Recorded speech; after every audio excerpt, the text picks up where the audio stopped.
Papa mummy के लिए best gift कारवा मिनी। सारेगामा कारवा सुनिए 2.0 पर।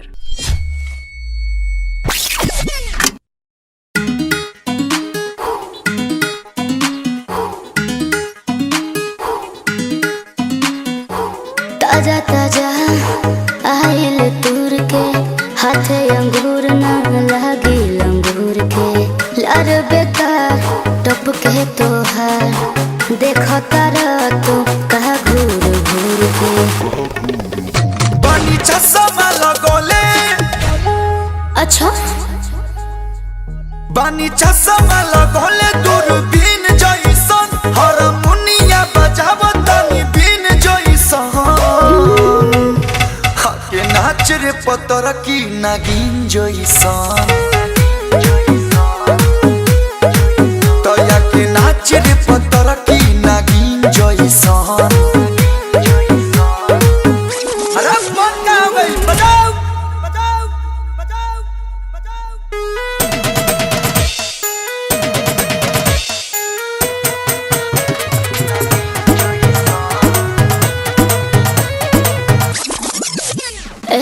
सजिला जब हम ऊपर नीचे सारा जमाना चले पीछे पीछे कहिला फिर से दूर शरीर से लगे लगा है बाहें घींचे घींचे।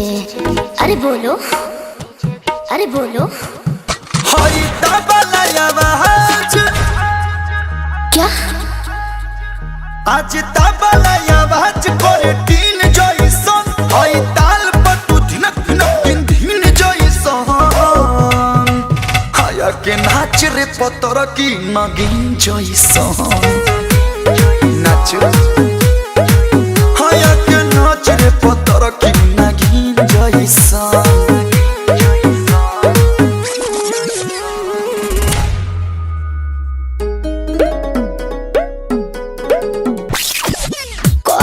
कलू जवन कहतानी कोरा में लेके आंसू काटो जानी आजा तू खुल के मजाला पुल के पूरा बदन भइल पानी पानी। तनी डूब के निकला ओहो हो तनी डूब के निकला डॉल्फिन जइसन तोरा ओठ के सवाद नमकीन जइसन के नाच रे पतर की नागिन जइसन हाया के नाच रे पतर की नागिन जइसन।